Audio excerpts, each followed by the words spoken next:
So you made it past the clickbait thumbnail. What is this thing? It's an Echoplex style booster, so imagine something like the EP Booster or the Strymon Deco, except you can actually do some strange things with the echo sound. So how do we get to that conclusion?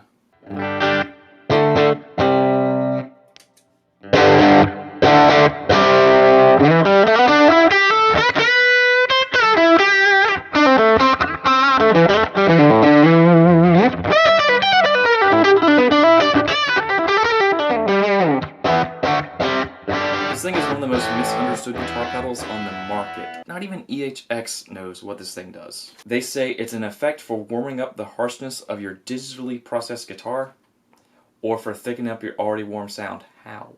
I kind of have a soft spot for it because it was the first pedal I ever bought. Long ago I had a rig based around a really cheap multi-effects pedal, and I thought this guy would be able to help my rig sound like $1,000,000.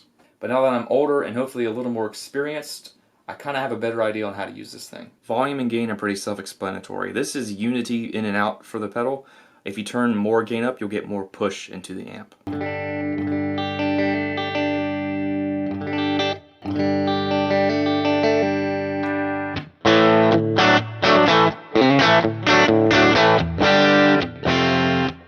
real uniqueness of this pedal comes from the blend control and the spread control. The blend blends between your dry guitar signal and a kind of low cut, high cut kind of sound, basically mimicking the filter of an analog echo. The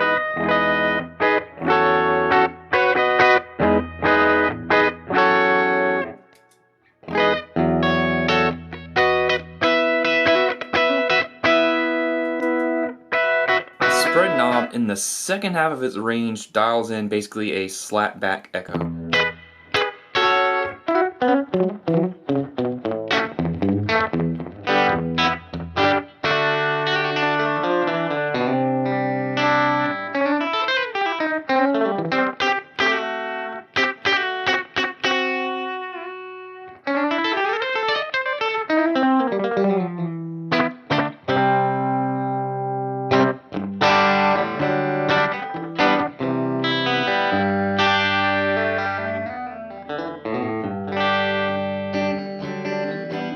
But the first half of the spread knob is where the real mystery of this pedal is. What I'm 99% sure it does is adjust the phase of the analog filtered guitar signal. So imagine a phaser, but it kind of only parks at a certain spot. But since that analog kind of sound filters off the lows and the highs, those aren't as affected by the out of phase adjustments.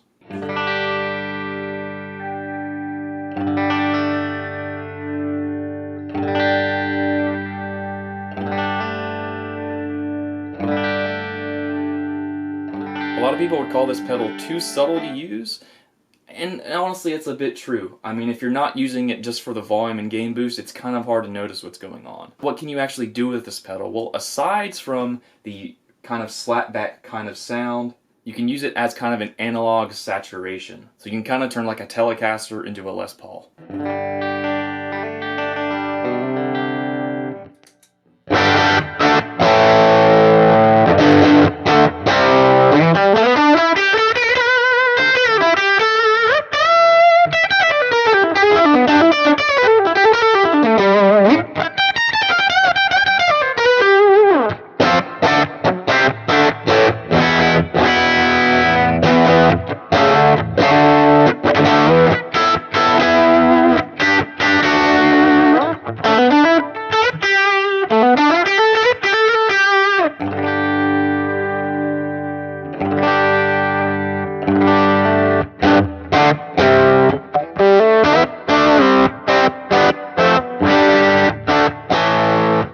Will this thing fix digitally harsh tones? No, it won't. It can't make a bad tone good. It can only improve on an already good tone.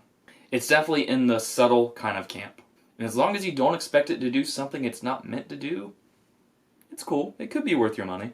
It's not going to make a $99 effects modeler sound like a $1,000 tube amp, but as long as you play to its strengths, it could be a useful part of your rig. Plus, it looks cool. Like, come on, that looks cool.